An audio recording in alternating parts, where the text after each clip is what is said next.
And over the years, the Howard Memorial Lecture has hosted many esteemed speakers, and today is no exception. It's now my pleasure to turn things over to Dean Holloway, who will introduce our guest speaker. Thank you very much.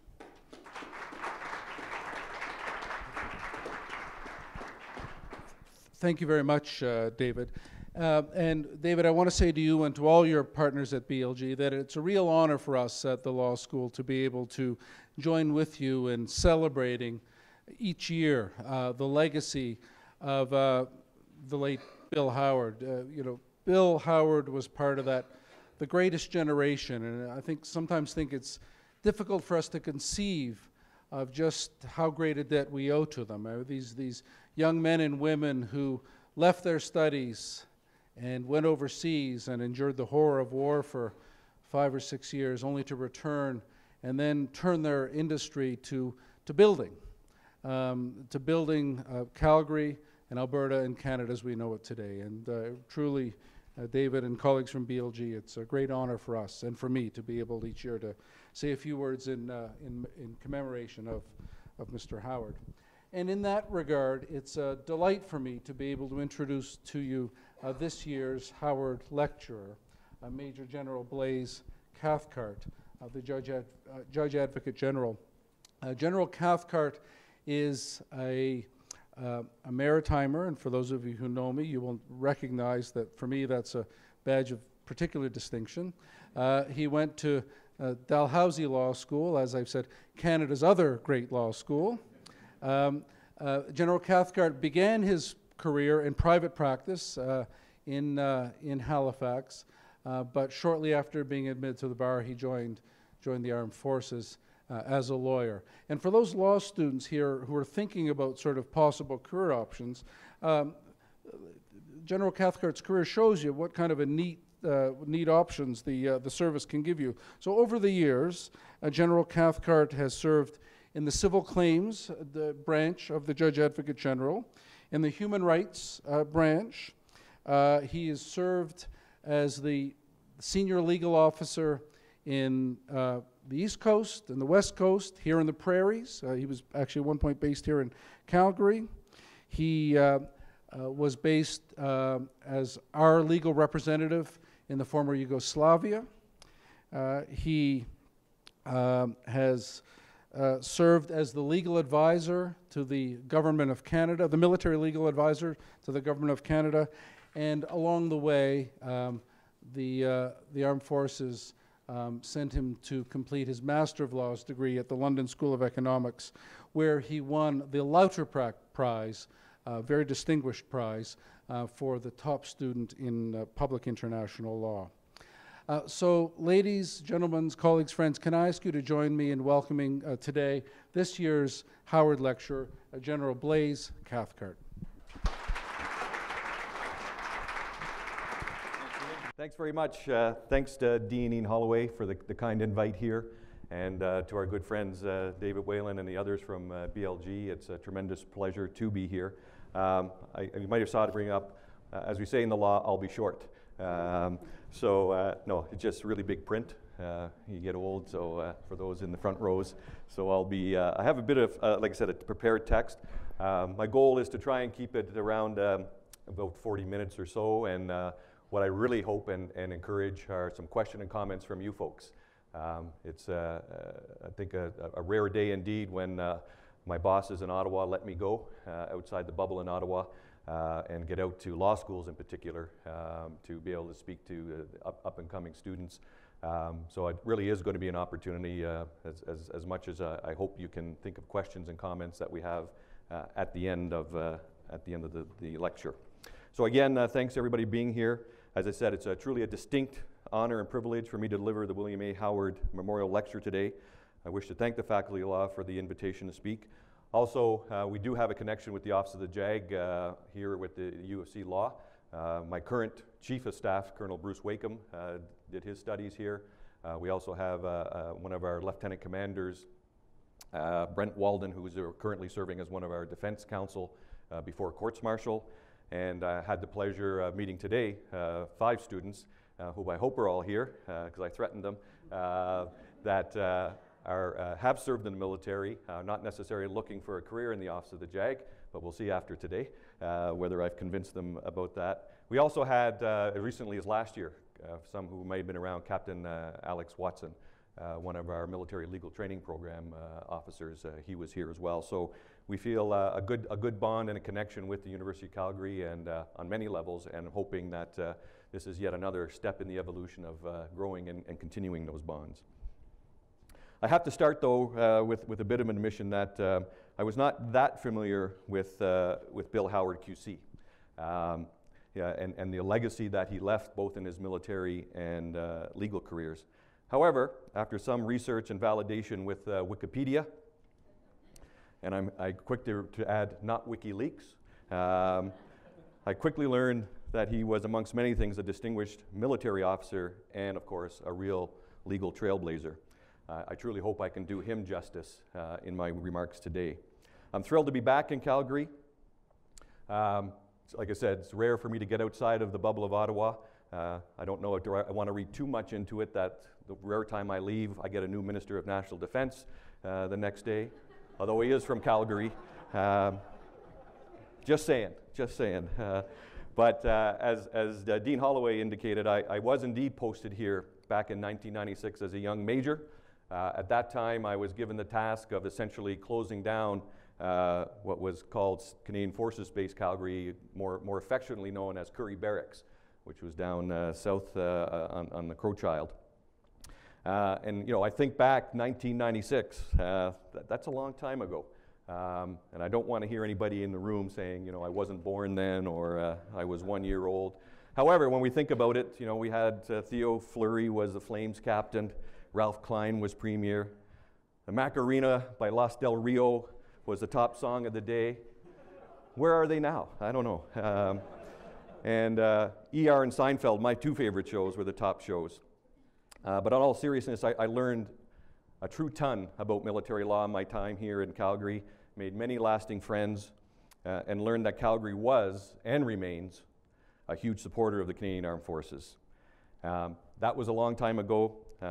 Calgary's evolved, the office has evolved, I've evolved. But the tradition continues through Bill Howard and your own Dean, who, as many of you know, had a distinguished career himself in the military, albeit in the Navy. We'll let that pass again, Dean, but truly an honor. So he knows the business of the law and the service as well. So today, I don't know how well you can see that from way back. It's an old school cartoon.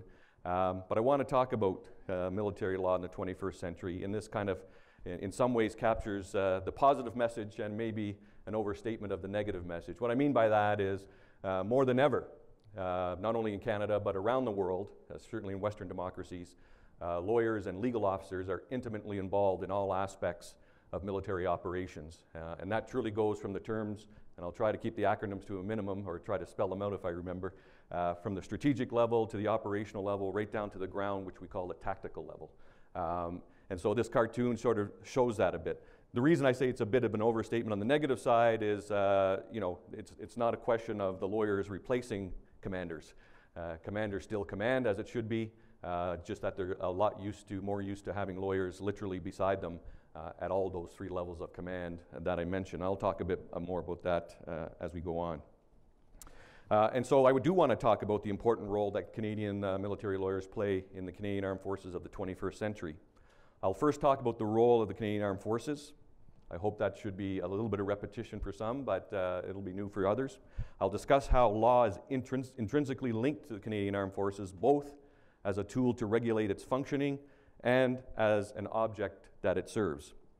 Finally, I'll describe how military lawyers, men and women of the Canadian Armed Forces serving in the office of the Judge Advocate General, contribute to ensuring that Canadian Armed Forces fully comply with and respect the rule of law. And as I said, when I wrap up, I'll do my best to allow you folks to pepper me with some questions. My talk today, though, is truly directly inspired by the life and legacy of Bill Howard, particularly the time he served as a member of the Canadian Armed Forces. As some may be aware, certainly our folks in BLG, that Bill served during World War II. He was a young man in his early 20s, and he served, as David said, with the 31st Alberta Reconnaissance Regiment, part of the Royal Canadian Armoured Corps. He fought against the very disciplined armed forces of a regime whose ideology stood against all values cherished by Canadians and our allies. Becoming a successful corporate lawyer in civilian life, he remained deeply committed to public service and the legal profession. He continued to be a member of the Canadian Armed Forces Reserves, attaining the rank of Major General, and was one of the founders, as noted, of this great law school. Since this year marks the 10th anniversary of the passing of Major General Howard, I'm particularly moved and touched to be the first member of the Canadian Armed Forces and the first Judge Advocate General to present this memorial lecture. So let's talk about the role of the Canadian Armed Forces. So this is just to keep you occupied while I drone on a bit, but a particular note for those who might be familiar, this is High River in June 23rd, 2013, and it might be hard to see at the back, but this is one of our pontoon boats with folks from 1 Combat Engineer Regiment patrolling literally the flooded streets of High River.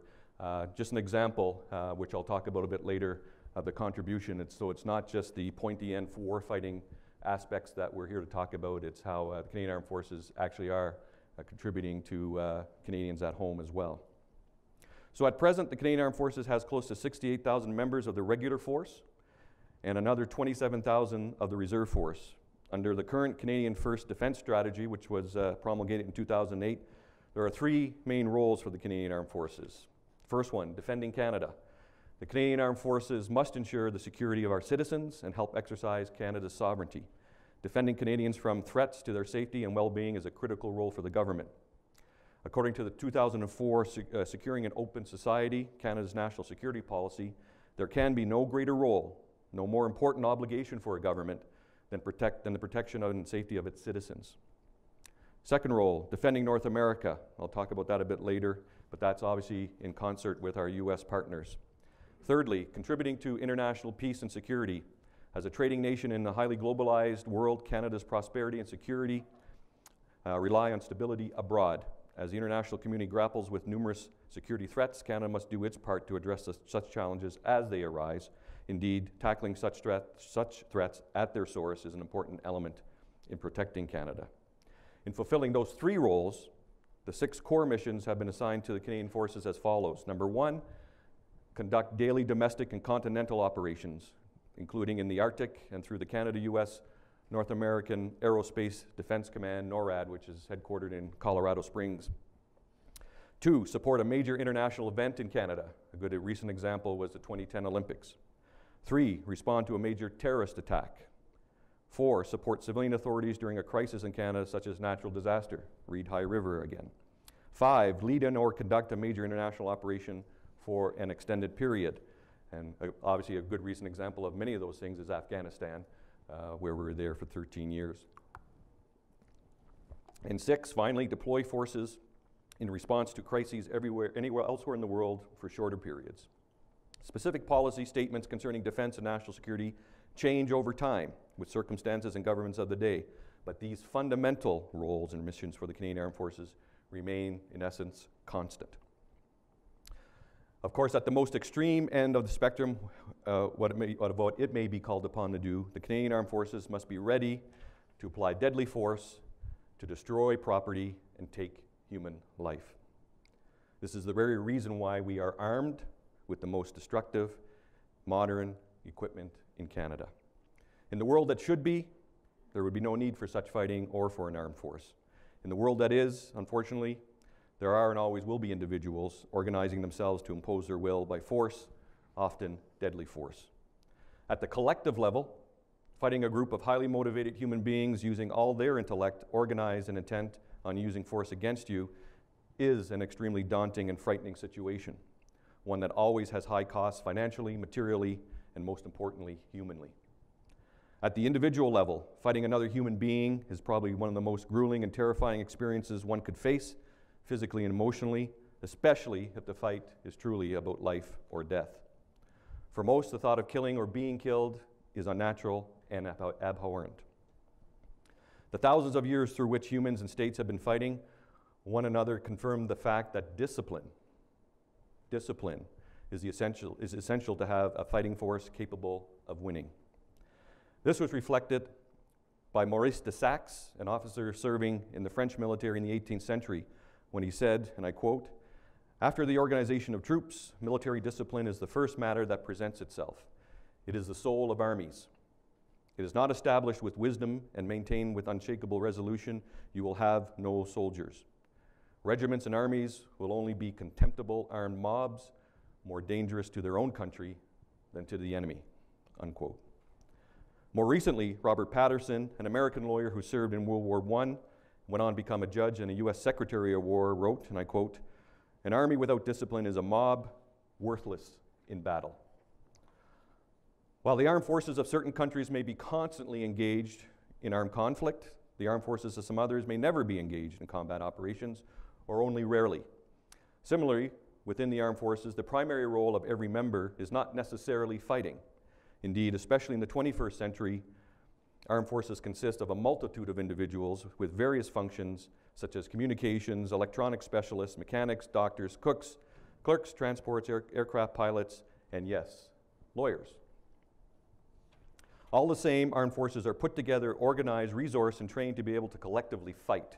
Because of this, they can also be employed in other roles where the ability to operate in extreme conditions and adversity is an asset. Read Hyde River again. Because of this, they can also be employed, such employment aside from training may in fact be what the armed forces would do most of the time. For example, peacekeeping, search and rescue, delivery of humanitarian relief in disaster zones, and nation building. Discipline and organization are central to the ability to bring men and women to work together as a cohesive body. It sounds trite to say, but truly the lifeblood of the military. Even when dealing with a fully volunteer force like the Canadian Armed Forces, serving the military often entails doing things that one would not necessarily want to do.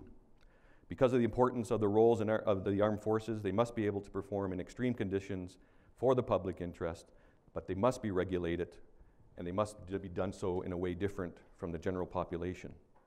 That is why, unlike in a factory, where employees may walk out on strike if dissatisfied with working conditions, members of the Canadian Armed Forces cannot refuse to attack the Hill, even if it means putting their own lives at risk.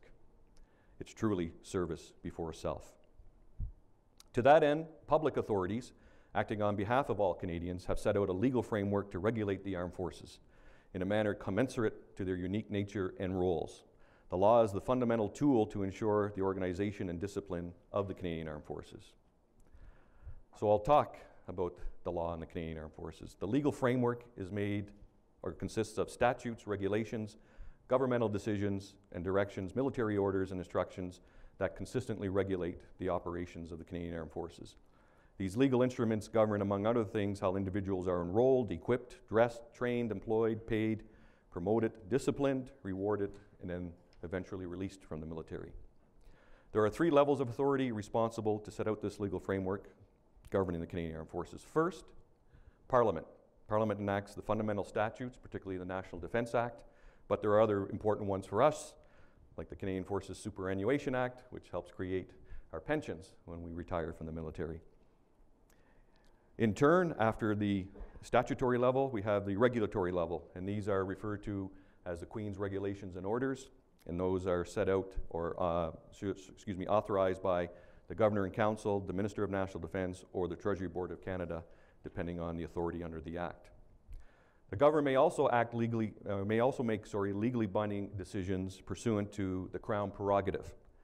For example, the decision to deploy the Canadian Armed Forces on an operation outside Canada is not made under or pursuant to the National Defence Act.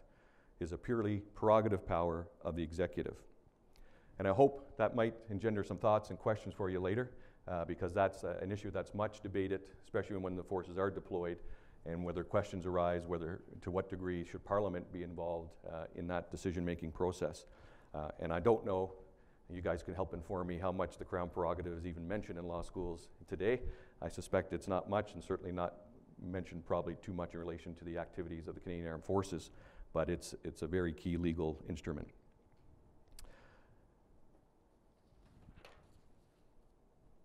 Finally, in addition to the statutes and regulations and to specific orders implementing specific government decisions or directions, the National Defence Act provides that various authorities within the Canadian Armed Forces, notably the Chief of Defence Staff, or the acronym is the CDS, have the responsibility and power to issue legally binding orders and instructions.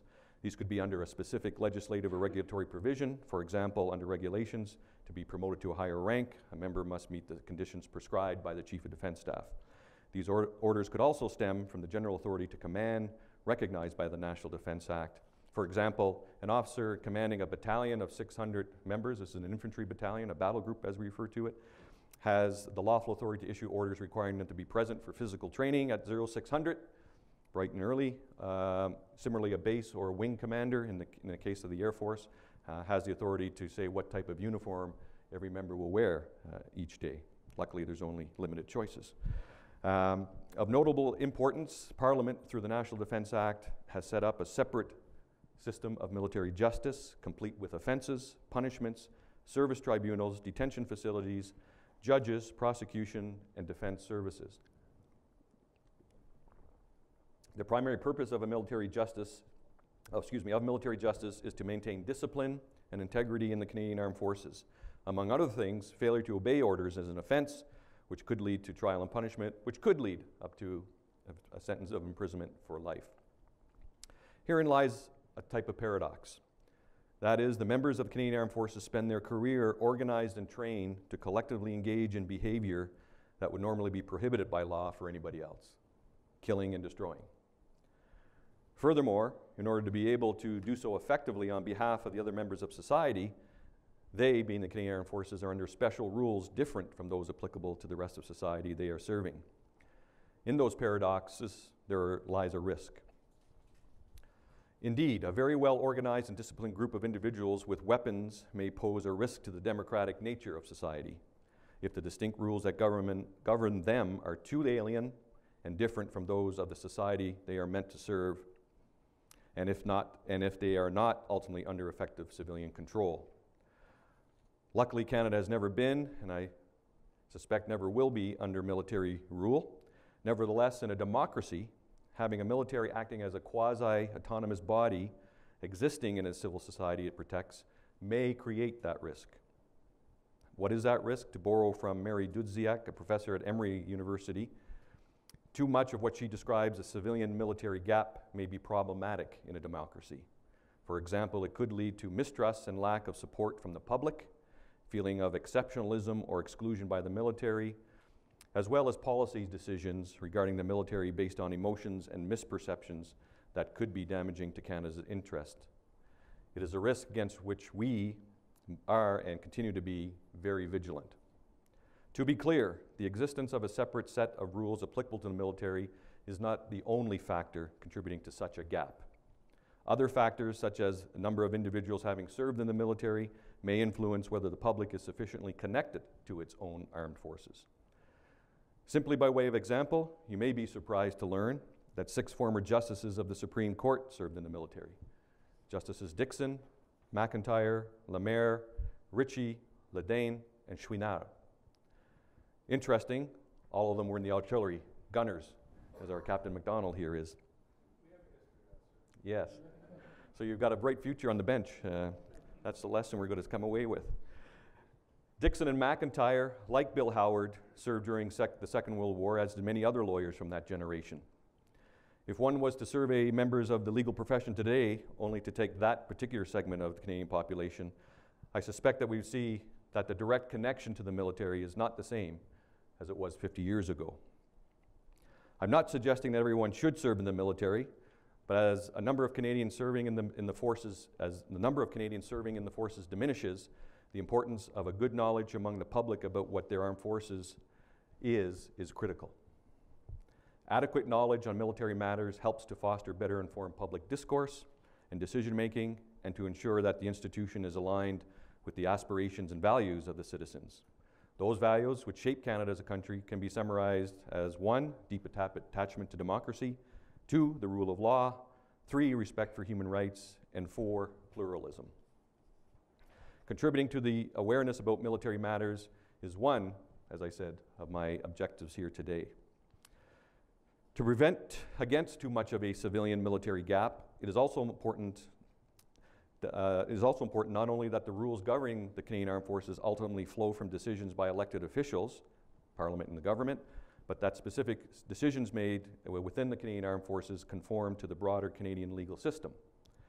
Obviously and importantly, decisions by the Canadian Armed Forces must conform to the Canadian Charter of Rights and Freedoms. This constitutional statute legally enshrines the most fundamental rights, giving flesh to the values held dear by Canadians, including those who fight for those values in the military. When conducting operations outside Canada, the Canadian Armed Forces must also ensure that they act in a manner that meets Canada's international obligations. In the context of armed conflicts, this means respecting international humanitarian law, also known as the law of armed conflict. Compliance with the law of armed conflict is fully integrated in the way that the Canadian Armed Forces train, plan, and conduct operations. And as many of you may know, the breaches of the law of armed conflict may be criminally prosecuted.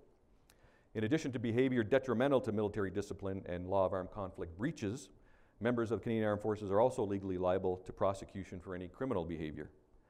As specifically recognized by the Supreme Court of Canada in 1991 in the case of R versus Genaro, in addition to its role in maintaining discipline, the Code of Service Discipline, which is found in the National Defence Act, and I'll quote from the court, serves the public function by punishing specific conduct which threatens public order and welfare, including any act or omission punishable under the Criminal Code or any act of Parliament, end of quote.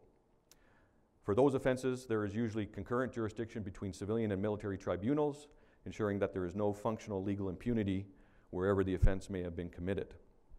The military justice system consists of military tribunals, summary trials where officers preside over the summary trial system, and courts martials presided by federally appointed military judges. These tribunals are portable, meaning they could be convened anywhere, including the theater of operations. Again, the Supreme Court in Genaro affirmed the constitutionality of the separate system of tribunals. And again, I quote, "The purpose of a separate system of military tribunals is to allow the armed forces to deal with matters that pertain directly to the discipline, efficiency, and morale of the military. The safety and well-being of Canadians depends considerably on the willingness and readiness of a force of men and women to defend against threats to the nation's security. To maintain the armed forces in a state of readiness, the military must be in a position to enforce internal discipline effectively and efficiently. Breaches of military discipline must be dealt with speedily and frequently, punished more severely than would be the case if a civilian engaged in such conduct. As a result, the military has its own code of service discipline to allow it to meet its particular disciplinary needs. In addition, special service tribunals, rather than ordinary courts, have been given jurisdiction to punish breaches of the code of service discipline. Recourse to the ordinary criminal courts would, as a general rule, be inadequate to serve the particular disciplinary needs of the military. There is thus a need for separate military tribunals to enforce special disciplinary standards in the military," end quote. And in fact, that very sentiment, although it was back in '91, has been recently enshrined in Bill C-15, which is an act to update our National Defence Act, where that's clearly stated the purpose of military justice as part of the sentencing principles now, much like the criminal code. That being said, however, decisions of service tribunals are subject to oversight of civilian courts. When it comes to summary trials, those decisions may ultimately be judicially reviewed by the Federal Court of Canada or provincial superior courts, whereas courts-martial decisions may be appealed to the Court-Martial Appeal Court. The Court-Martial Appeal Court consists of civilian judges from the Federal Court, the Federal Court of Appeal, and provincial superior courts. The decisions of the Appeal Court, Court-Martial Appeal Court, can be appealed to the Supreme Court of Canada. In fact, we have a case pending in, I think it's argued in May, called Moriarty, which talks about jurisdiction to charge Canadian Forces members under the Criminal Code of Canada. It's quite a fascinating case. Furthermore, decisions by Canadian Armed Forces officials affecting members are subject to judicial scrutiny. In addition to a redress of grievance process specific to the Canadian Armed Forces, members may turn to the courts to conduct judicial review of decisions with which they disagree, notably concerning the application of the principles of procedural fairness. The combination of these legal and various layers of judicial oversight contribute to regulate the Canadian Armed Forces in the manner desired and expected by all Canadians.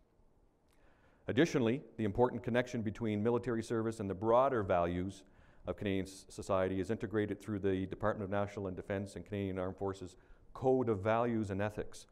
In discussing the role of the Canadian Armed Forces members, the Code states that the Canadian Armed Forces members play, quote, "a fundamental role in serving Canadians," their communities, and the public interest under the direction of elected government and in accordance with the rule of law," end quote. It also specifically states that, quote, "At all times and all places, Canadian Armed Forces members shall uphold Canada's parliamentary democracy and its institutions by respecting the rule of law and carrying out their duties in accordance with legislation, policies, and directives in a nonpartisan and objective manner," end quote. So I'll pause there a bit. So that's truly a wave-top overview of Canadian Armed Forces sort of at the strategic level, what we're here to do on your behalf, and the general outline of the legal frameworks. Of course, you could spend many hours in law school courses, and I'm working towards that one day, to teach in law schools about military law and do much more drill down on those things. I'm now going to move to Canada's military lawyers, i.e. the folks who work for me in the Office of the Judge Advocate General. So against that backdrop, I want to talk a little bit about my role and therefore the roles that my officers help me in trying to attain these rules. As a Judge Advocate General of the Canadian Armed Forces, I'm the senior legal officer in the Canadian Armed Forces. As you can see here, set out, I'm appointed, Governor and Council appointment for 4-year periods. Luckily been recently renewed this April, so got another more 3 years to hang in there. But that's done for a very important reason, not just at the whim of the Governor and Council. It's to help institutionalize the importance of independence of the role of the Judge Advocate General.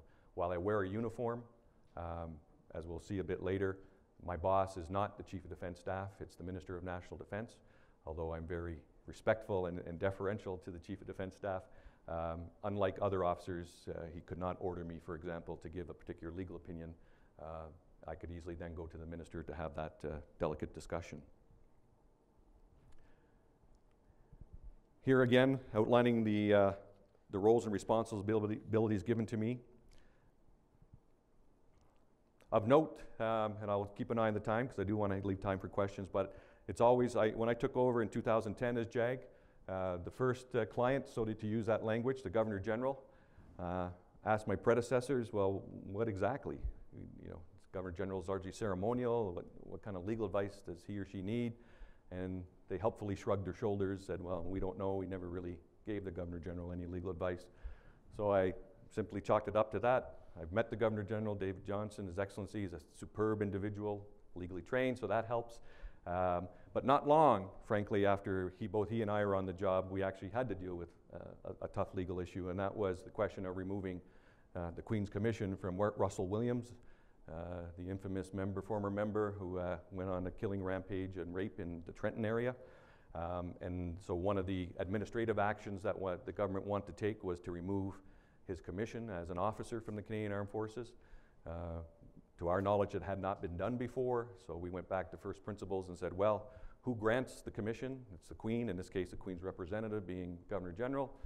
So we packed up our books and went over to Rideau Hall and talked to the Governor General about his role and responsibility to remove the commission, which he eventually did. And unfortunately, not long afterwards, had to do it again in the case of Sub-Lieutenant DeLille, the spy in the SIGINT Center, Signals Intelligence Center in Halifax. Also the same process. So it's real. There's real legal advice to be provided to the Governor General. Military law encompasses not only the Canadian Armed Forces' separate system of military justice, about which I already mentioned a few words of, but also operational law and military administrative law. Military justice, operational law, and military administrative law form what we call the 3 pillars of military law. The reason we try to do that, not only for ourselves, so we know what we're doing every day in an organized fashion, but because Parliament, in its wisdom, did not define the term military law when they gave that role to the JAG to be the legal advisor for military law. Excuse me. Operational law is the body of domestic and international law that applies to the conduct of Canadian Armed Forces operations. This encompasses issues ranging from legal basis to deploy, as I talked about a bit earlier, and employ the Canadian Armed Forces under domestic and international, how to use force and what weapons may be used during those operations.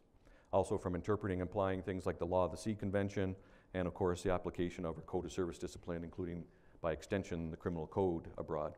Military administrative law relates to administration of military members, again from recruitment to release, and all issues in between, including pay, benefits, and grievances. The purposes of military administrative law is to ensure that decisions affecting the Canadian Armed Forces are made fairly by those who have legal authority to do so. In addition to the role as legal advisor, the NDA also specifies the JAG also responsible to superintend the administration of the military justice system in Canada. Those responsibilities were described by the late Chief Justice Lemaire when he did a review of our system a number of years ago as, quote, similar to those of the Attorney General of Canada as historically performed by the JAG under English common law. We're still working on that because there isn't a lot of English common law to quickly support that, and we do get debates from Defense Counsel and even from learned counsel in our sister department at Department of Justice about what is the specific role of the JAG in the military justice system, but I'll take Justice Lemaire's analysis. He was a pretty smart guy. While the JAG is responsive, as I said, to the chain of command for the provision of legal services, again, my boss is the Minister of National Defense. So a little bit about the Office of the JAG so that you folks are aware of who we are and what we do. And again, another recruiting tool. I will not be shameless about that. So to assist me in carrying out all those responsibilities that we just saw from given to me by Parliament, I command the Office of the JAG, which currently comprises of about, as I said, 210 legal officers total, 160 regular force. Those are permanent, everyday lawyers in uniform, and then reserve force. And reserve force lawyers we're very proud of. Those are folks much like where you may become one day, where you've got a regular day job, but you still want to serve as a legal officer. So we are able to hire folks who can do either works at court-martial as a prosecution or defending officer, or we have special projects. We have Professor Chris Penny at Carleton Law School.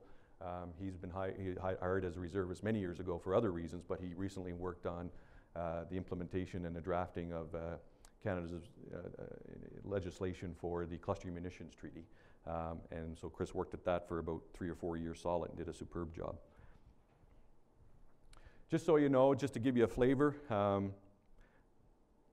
when I became JAG took over, I think it's very important for me to emphasize not only for my own people, but for the Canadian military and the broader Canadian public, that this is what the JAG mission is. And again, for me, the highlight to take away is independent, operationally focused, solution-oriented legal advice. And what I mean by that is, although we do our best to do exhaustive research on any issue, you can imagine, and if you can't, I'll describe some of those scenarios later, where as a lawyer, especially deployed in a theater of war like Kuwait and Iraq right now, or Afghanistan, you're not going to get a lot of time. There are literally moments when you're shaken awake in the middle of the night, told to get to the operations center. The commander needs advice on targeting, and you basically have about 2 to 3 minutes to figure out the facts and provide advice. So having that ability to be operationally focused and solution-oriented is key. Also, just quickly highlight the vision. Again, mean every word that we say here. They're not just words, and that really has been a moment of pride, as particularly in the area of professional development, where folks like myself had the opportunity to get post-grad studies done in specific areas of law that are directly relevant to our day-to-day practice. So that was very important to have this vision as well. So this is the office. In terms of the national deployment, the office is organized into 4 functional divisions, each headed by a deputy JAG, and those are headquartered in Ottawa. One of those divisions is regional services, comprising of all the legal officers employed at the various Canadian Armed Forces bases across Canada, which hopefully you can see some or most of them there. And in fact, I think, if my memory serves me now, Major Alex Watson is actually or captain now in Yellowknife, as in a single office working for our northern commander up there. So truly, as I say, a national law office, to put in that phrase, from coast to coast, and varying degrees of offices. Where there are major commands, we have more senior officers involved. Where there are lesser commands, we have a one-person office, like a place like Comox or Greenwood on the East Coast. We also have 2 offices outside of Canada. I mentioned NORAD, Colorado Springs, and we have an office in Geilenkirchen in Germany that helps support a lot of the elements, although they're not as many anymore, but a lot of the elements of Europe, Canadian forces in Europe. And as I mentioned about deployments, so we currently have folks deployed in Kuwait, in Bahrain, That's not that's a separate counterterrorism at sea operation where we have a Canadian commanding it, a Commodore right now, and he has a Canadian legal advisor supporting him.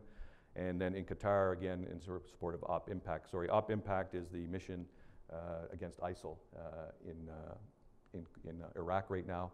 Op Reassurance are the efforts essentially in Eastern Europe, focused primarily on Ukraine to support government decisions to assist Ukraine. And what that means by Mediterranean Sea is we have a ship, HMCS, Her Majesty's Canadian ship, Fredericton, that gets attached to the NATO fleet, and they float around between the Mediterranean, and then they take some forays into the Black Sea just to get the Russians a little bit annoyed. Military justice.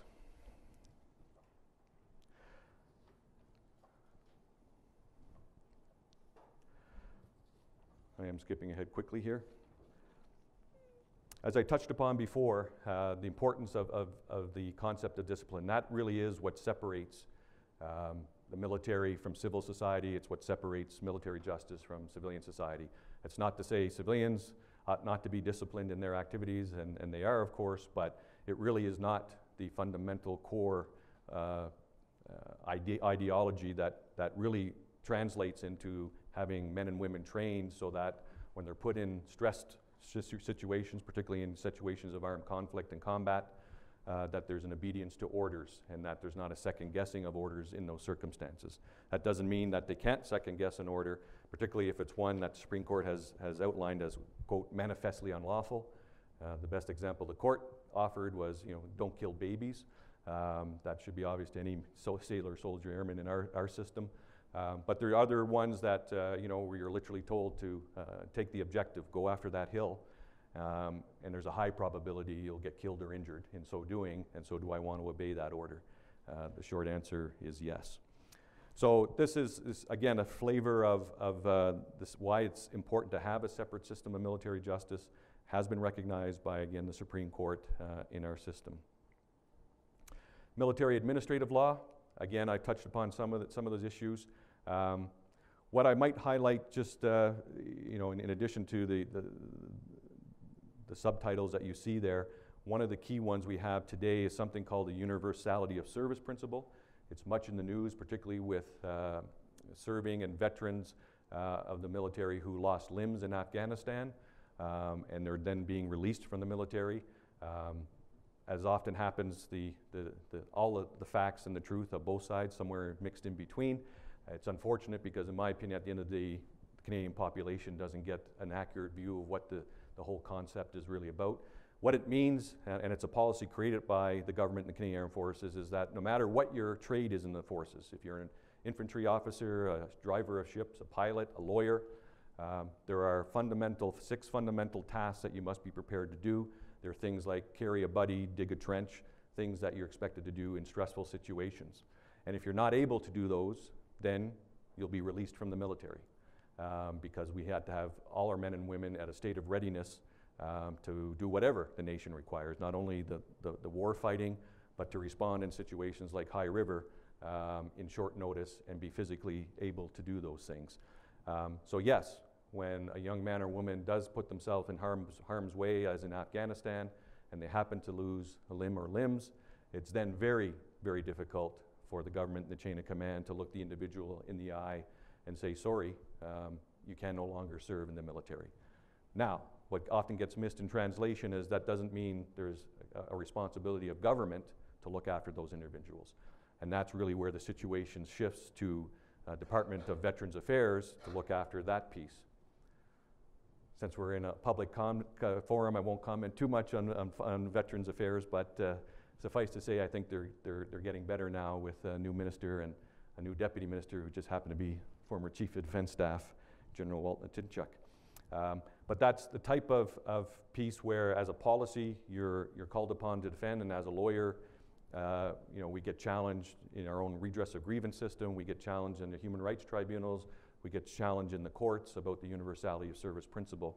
And it's a very interesting and challenging legal framework to have to deal with and to come up with arguments that will make sense to particularly a civilian judge who is not necessarily that familiar with the principle to start with.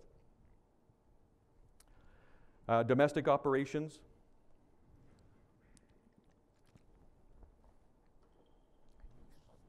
I've touched upon these. What I like to highlight for you, though, and again, open to any questions, is that in many ways, I've always said that the legal aspects, legal framework challenges for domestic operations, those here in Canada, are much more complex than an international operation. In an international operation, essentially, from the strategic level, there's three sort of legal international frameworks that you can deploy the Canadian Armed Forces under international law. So it would be in a matter of national self-defense or collective self-defense in case of NATO. You have the consent of a nation, or under a Security Council resolution by the Security Council.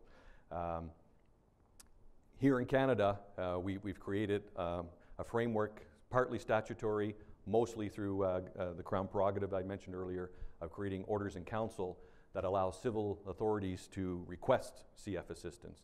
And that request could be the basic stuff that you've seen, like responding to natural disasters, up to including assistance to law enforcement authorities. And again, hopefully it will be no surprise to you to hear that we, certainly on the military side, are extremely vigilant and sensitive, particularly assisting law enforcement, because the last thing we want to do or ever see is to put our young men and women, your Canadian Armed Forces, pitting against our own citizens in situations. However, we've seen circumstances where the police don't have sufficient resources to do it, and we come out to support. Most commonly these days, frankly, are things like major events. I mentioned the Olympics, but any sort of G20 summits, those types of things. There's military support behind them, which could include the use of force against our own citizens, but obviously we're going to do that under very narrow circumstances and in no greater legal authority than the police authorities that were there to support. International operations, again, I've talked about that a little bit. Legal framework issues, the rules of engagement, those are essentially the rules that given to our command, then down to each soldier, sailor, air person, and special forces trooper to make sure they understand what level of force they can use. Targeting, dealing with detainees, of course, that came to a real head during Afghanistan when we were transferring detainees to the Afghan authorities, and on many fronts, both in Parliament and through other avenues like the courts. Had Amnesty International had litigation against the government. We had challenges in something called the Military Police Complaints Commission, which is an administrative tribunal in which the same issue was raised again. So very challenging in those. Our lawyers are also involved in, again, rule of law development. We had programs in Afghanistan. We've done it in the Congo as well.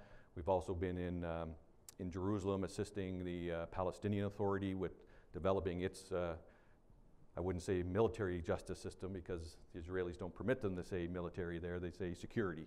So we were assisting the Palestinians with their security justice system.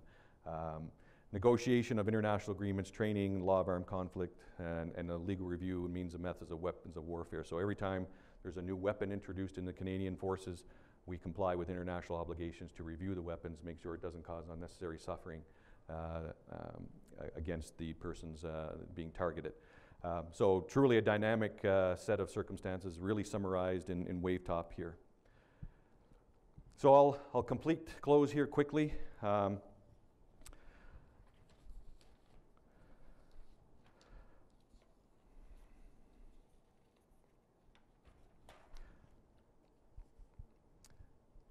The quote, the timing was a bit old from the 1997 Somalia inquiry, but I picked the quote because it really does capture sort of where I started with the overarching background and legal framework of the forces, why we're here to exist, and why we are amongst the biggest proponents and expected to be one of the biggest proponents of maintaining the rule of law and promoting it as we go abroad.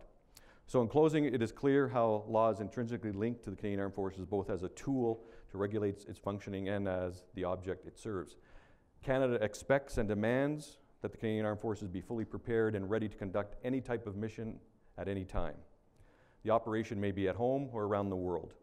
There may be multiple missions occurring at the same time. For example, in 2010, as I mentioned, we were engaged simultaneously in a large-scale operation with the Olympics in Afghanistan and dealing with the earthquake in Haiti. All completely different missions, yet we had the same core group of skills and trained men and women to do those varying tasks. All the while, during all of those missions, maintaining capabilities to conduct yet other missions that were still waiting for us. Every mission must be conducted with discipline in accordance with the rule of law. Our nation requires no less. In our democracy, we must respect and maintain civilian control of the military. However, civil society must be mutually supportive by understanding and respecting the often difficult mission it asks the military to conduct on its behalf. We owe it to all our respective soldiers, airmen, sailors, and special forces troopers, truly our nation's sons and daughters, truly our nation's national treasures, who willingly put themselves in harm's way. We got to ensure that we evolve and maintain military law in a way that recognizes the unique requirements of a professional military force, which is founded upon service to country and self-sacrifice. All of us, particularly those in the profession of law, must always fiercely promote and protect the very democratic values and rule of law that our men and women in uniform are willing to die for. There is no doubt that Major General Bill Howard fully understood this. Indeed, he put himself in harm's way to fight for and defend such values. He stands as a shining example of the consummate, proud, and passionate Canadian legal and military professional. And that tradition, I think, continues today at Canada, particularly here with Dean Holloway from his background as well. Be very assured, if there's one message I can surely leave you with, that today's legal officers of the Office of the Judge Advocate General are also carrying out the tradition exemplified by Major General Howard. I'm incredibly proud of those men and women who work for me. They and their families make daily sacrifices in the service of the Canadian Armed Forces and Canada. You should also be proud of their service, because at the end, they are your lawyers. They are Canada's lawyers. Thank you for your attention. I've left some time, so let's see if we can get some questions in there. Thank you very much.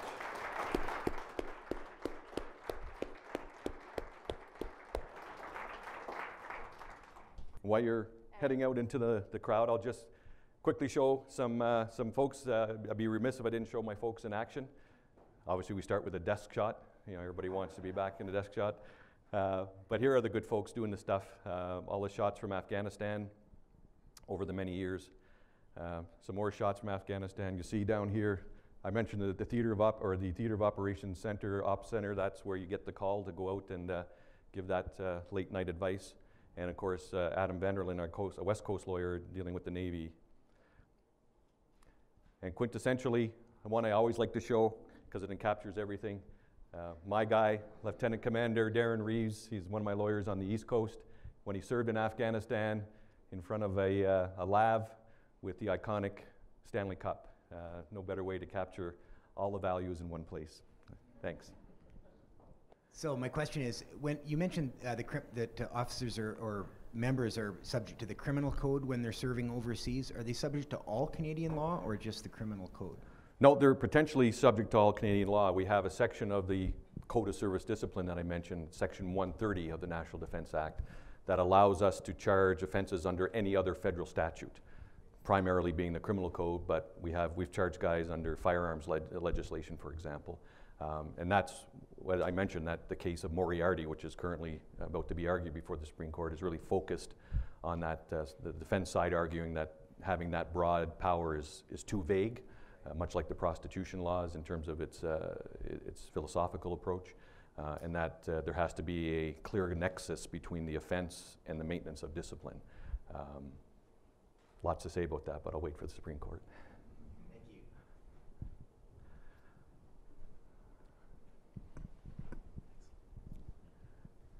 I'd like you to elaborate more on the 2 a.m. setting. So what role does legal advice play in a live operation? Well, there's tons actually, but the one I was focused on was in the area of targeting. So in the real case scenarios, and it happens, I'll use the example of Afghanistan because that's where it happened quite frequently. So as I said, we deploy legal officers with the commanders at the height of the combat operations from about 2005 till near the end. We had deployed each rotation. Canadians usually rotated for 6 to 8 months. We had 13 lawyers deployed into theater in Afghanistan.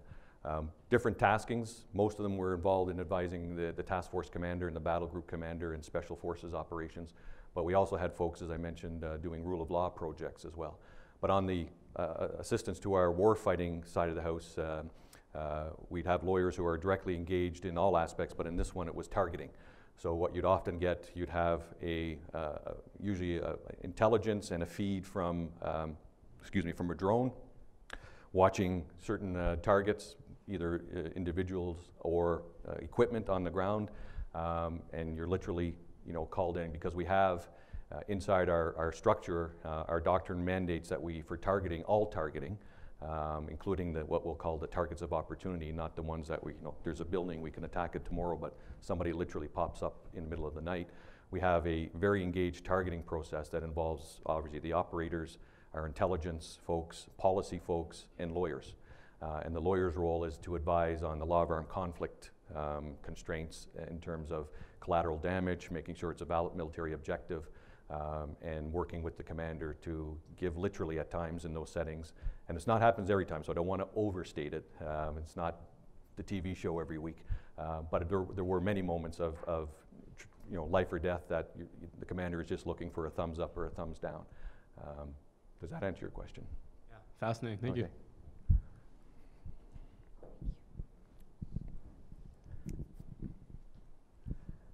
General, two-part question here in relation to the last one. Are most of the legal counsel civilian members, or would they be part of the armed forces? And if they are, would you find that there might be a hampering of freedom of legal opinion due to the chain of command and the necessities to quell the opinion in the face of something unpopular? No, great questions. So all the folks who are in the office of the JAG, in terms of legal advisors, are in the military.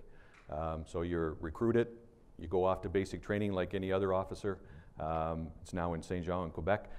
And then after you finish that, then you're pumped into getting your military law career developed at that point. So all those lawyers involved in assisting the Canadian Armed Forces in that aspect are military. We do have inside the department a Department of Justice Legal Services unit, because in the rest of government there's only one legal advisor, and that's the Department of Justice. But Parliament and the Government of Canada created the position of the Judge Advocate General in the Canadian version in 1911. So we've been around for a while, and it's always been in that same model that it's people in uniform. The clearest explanation I could try to give you, because there's always debates, but at the end of the day, it's when you're in uniform and you go through the same processes, you understand, to use the vernacular, the client's business a lot better than not. And that leads to your second question is, do you understand, are you too close to the client, especially in a military structure where the commander can give you an order? Well, that goes back to the structure I talked about, where because of my role being independent from the chain of command, even though I wear a uniform, all of my officers also share in that independence. So they're given specific instructions from me to them that when they go out and work with commanders, whether in Canada or around the world, that their, what we call chain of command, is back to me. It's not the local commander. Unlike some of our allies, for example, the model in the United States is something they call staff judge advocates. The staff meaning you're actually part of the staff. Now, I know many fine legal officers in the U.S., and they'll be the first to tell you that ultimately, if they feel that they're being ordered to give an opinion they don't want to give, they won't do it. But structurally, it shows as if they would, because they're part of the staff. We're not part of the staff. Functionally, we are. We're there every day. But ultimately, it's having that independence. Doesn't mean there aren't some moments. Hard to believe that not every commander loves a lawyer, but it's true. But normally, especially when you're dealing in high-end operations like targeting, most commanders come around very quickly because they understand the value of having lawyers, number one, but also lawyers who understand their business and have actually trained and are in the fight with them. Does that answer your question? Okay. Sorry, there was another one over here? Or? You were talking a bit about the differences in approach and philosophy between the criminal justice system, applied to civilians, and then the military justice system. We always hear a lot, there's a lot of time and effort and thought given to, constant evolution and changes in the criminal justice system, tough on crime agendas, mandatory minimums, victim fine surcharges, things like that. There's a lot of discussion on both sides. What does that discussion kind of look like in military justice? Are we out of time? No, good question. There's a couple of aspects. First of all, because we are, as I said, and I am as a superintendent charged with looking after it, so it's not, we simply can't just sit back and say, oh, our system is already neatly boxed and don't worry about evolution. We're always thinking about our system, despite what some critics out in the public may say. We're very active in looking ahead. But as you might imagine, because although we have the same constitutional footing as the civilian justice system, we're mentioned in the charter in the sense that there's no right to a jury trial in the Canadian military justice system. But because they're the big dog on the block, so to speak. So when the government makes changes like Victims' Bill of Rights and some of the issues you raised, they don't automatically remember us over here. So we're often liaising very closely with the Department of Justice, particularly its Criminal Law and Policy Division, to make sure that as they're creating new legislation to reflect government intent, that you have to think about how it works in the military. So a good example would be the Victims' Bill of Rights that's being proposed. For those that may have paid attention to it and heard about it on the military side, there was a specific exemption for the military when the bill was introduced. That's not because the government doesn't want it to have a version in there, but it's because our system is quite different. When I say that, you recall I talked about two tribunals. One is called summary trial, the other is courts martial. Courts martial is the easy one, relatively speaking, because that's much like a civilian criminal trial with judges, prosecution.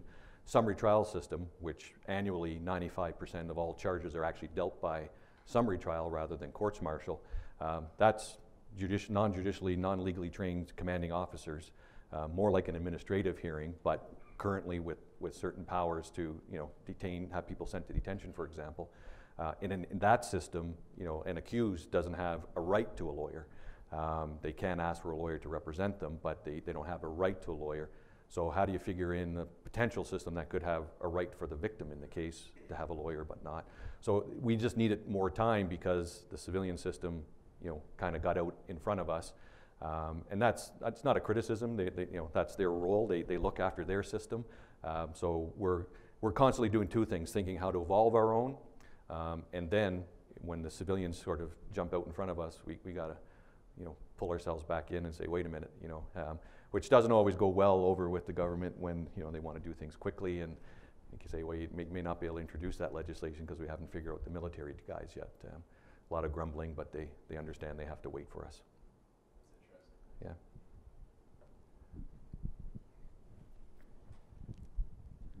Hi, thank you very much. Just wondering if you did touch on it earlier a little bit, if you could expand upon, I guess, what a standard career trajectory would be for a legal officer? Well, yeah, you end up as JAG. I mean, no, basically, so we have two main routes of recruiting people to become legal officers to start with. We have what we call direct entry officers.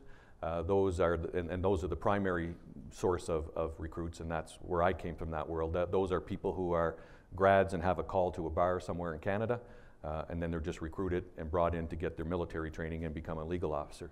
And then we have a smaller program, which I mentioned with Major Alex Watson, who was, people who are serving inside the forces, usually about 8 to 10 years in some other trade. We'll pay for them to go off and get their law degree and come back with, they got to give us some compulsory time, but it's not a heck of a lot of time to do that. So once you're in, then everybody's in the same gene pool at that point. Then it's your military legal training program.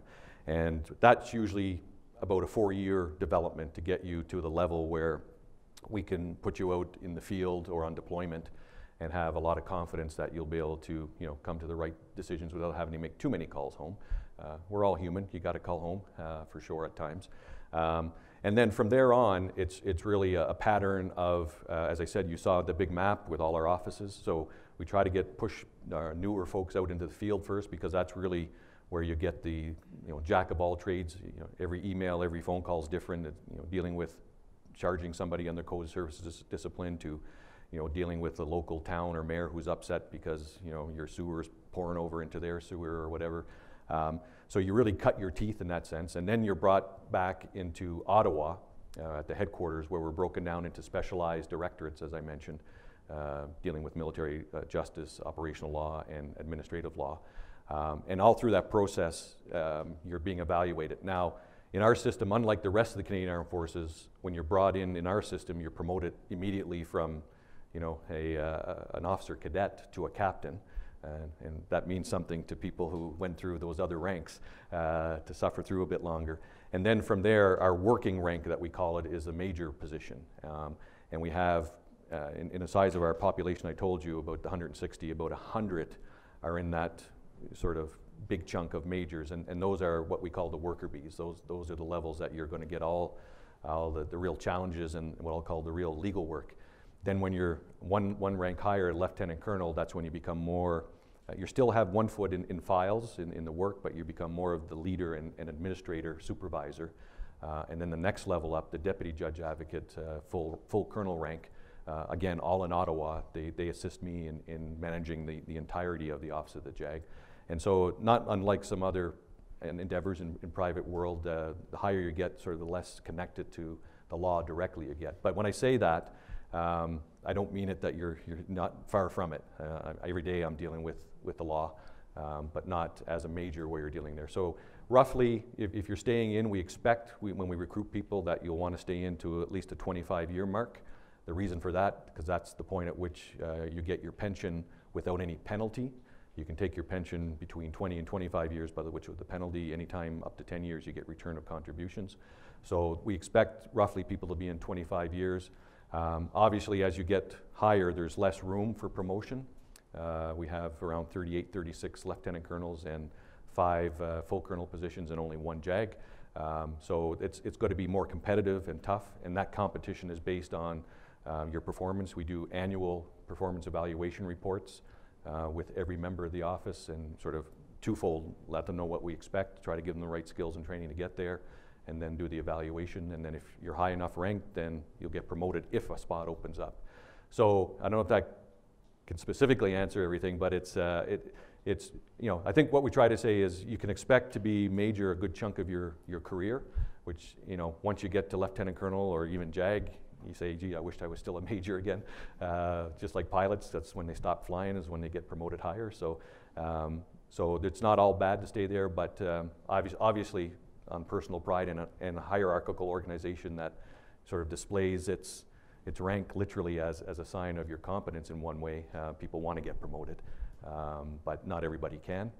But nonetheless, you know, let me assure people, if you're thinking recruiting again, even as a major, you will have fascinating work to do your entire career, no question.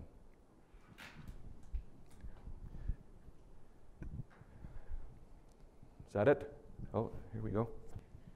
I'm curious about the different conflicts of law that you have to deal with when you're in an international peacekeeping operation or any international missions per se.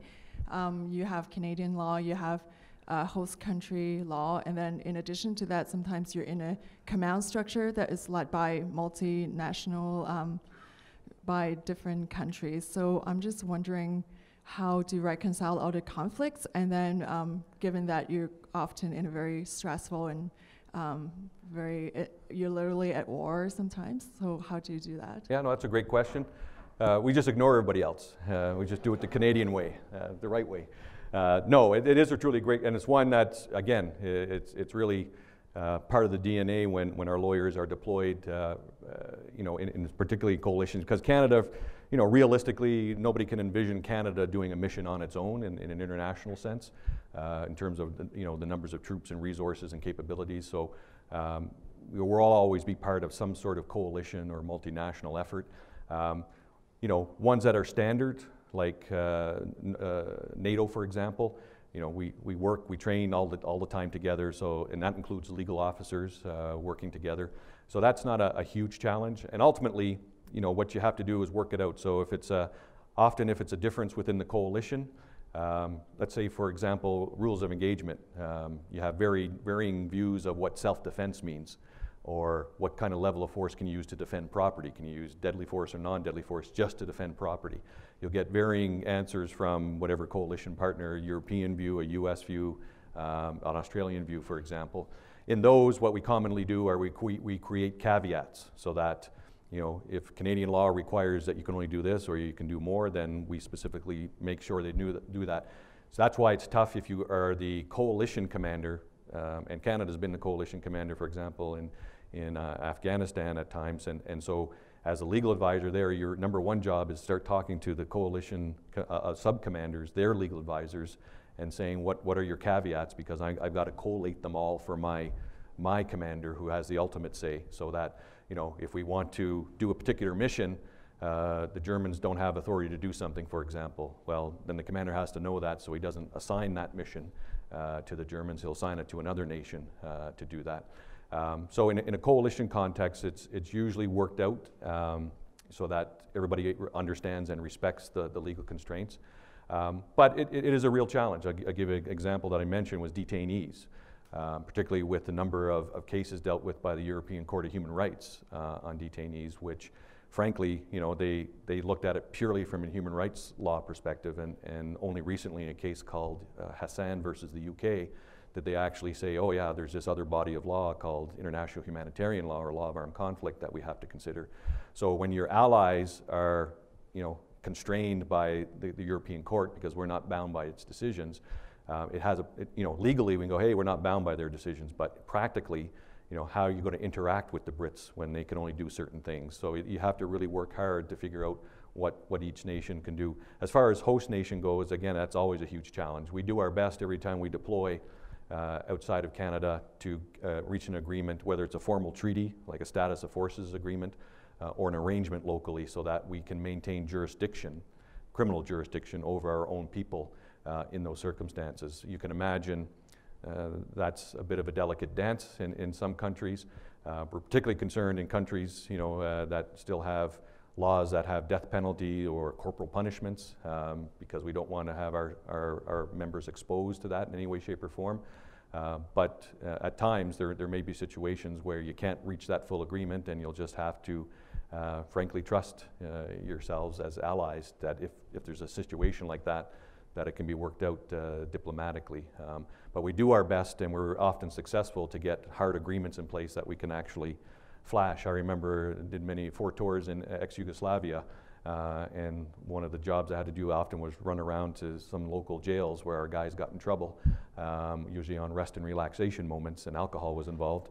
Not much rest for relaxation for me, I can tell you, but and you literally have to show some local sheriff equivalent that your government has agreed that we get, you know, sort of control of these guys. Sometimes it worked really well, others you were there a few hours trying to negotiate that, and getting back to headquarters and getting higher ups involved. So it's a real issue, absolutely, and similarly with, you know, conflicts at the higher level, you know, from the get-go. If you have, you know, in the second Iraq War, for example, with the famous thing, it was 1444 resolution, where immediately after the Security Council passed it, you had, you know, US and the UK come out and said, now we have legal authority to use force in Iraq, and then the rest of the Security Council going, no, that's not what we just authorized. So, you know, how are lawyers supposed to work that out, especially since Security Council resolutions are more policy, political, and diplomatic documents rather than legal documents, though they have severe legal consequences. So does that help your understanding? Yeah. Is that it? All right, I've answered them all. At the University of Calgary, we have the benefit that our professors frequently ask us to reflect on our role as individuals within the legal system and as lawyers going forward. I found your talk really interesting in terms of discipline being that theme of efficacy in terms of making judgments within the military justice system. And indeed, reflecting on myself and I'm sure our colleagues here on our roles as non-military lawyers, or future, if your talk was very successful. Now you're talking, Mike. Future military lawyers, that again, those questions, those fundamental questions about what we do as individuals within that system and what is the purpose of that system before society. Your talk was very useful, and I think there's some interesting parallels for us to reflect on. So again, on behalf of the students, I have a swag bag for you. All right. Master Corporal Ryan Shooter, our local jumper, has tested it. It's a C-130. Good stuff, Ryan. It's an operational kit for you. Good stuff. And I'm just going to turn the floor over to Beth Reimer Heck, Queen's Counsel, to say some words from BLG. Thanks for that, Mike. You bet. Let me just put it here. Thanks, So, Michael. Thank you. Appreciate your kind words. We're really happy to have Michael coming as a summer student to Borden Ladner Gervais, so the connection here is really nice. On behalf, I have the honor, my name is Beth Reimer-Heck, a counsel at Borden Ladner Gervais, and I have the honor of thanking you on behalf of BLG for your inspiring presentation. It was very, very suitable today to listen to you talk about military law and your experience. You truly impressed us not only with your knowledge of the subject, but with your dedication to duty and to this country, Canada. We are extremely fortunate today to have you share your experience and knowledge, knowing that not only is it a very rare one, but it is also one which is of vital importance because it stands upon our democratic values and our way of life. Absolutely. Thank you again for all your efforts to be here from Ottawa and sharing with us a rare glimpse into the Judge Advocate General's office. On behalf of BLG, our sincere appreciation for your exemplary presentation today, which you gave with humor, candor, honesty, integrity, and most importantly, a high degree of discipline. All right. I won't get charged. All character traits that General Howard would have found most suitable in a Judge Advocate General and as one of his honorary lecturers. Once again, thank you, and as a commemorative appreciation for your efforts here today, we will have a photographer take a picture and send you a commemorative plaque. Oh, so great. thank you Thank you, again, Beth. and also thank you very much to the University of Calgary Law School, and a special thank you to Dean Holloway, who we really appreciate our respective partnership with and which we are very proud to support. Thank you. Thanks. Thanks, Beth. Appreciate that. Could I ask Dean Holloway to come up for 1 sec? Sorry, Dean, I got to interrupt. Speaker's privilege. Because before you all run off and go back to real studying, I want to give a little token here, which is a very important token to your dean. This is something called a commander's coin. If you can see, he can show it to you later on. For those in the military familiar, commanders in the military are authorized, luckily at public expense, thank you, to create coins that they give away to special individuals at special times. This one is the Office of the JAG, the Judge Advocate General's Command Coin, which has the Canadian flag and our scales in the center as our branch motto and the Canadian Armed Forces motto on the back. And it's a tradition when you're giving it out to individuals, like I'm going to give to your good man, Dean Holloway, that we do it, the transfer of it by a handshake. So Dean, there you go. Thank you very much. Thank you, Bill. Appreciate that.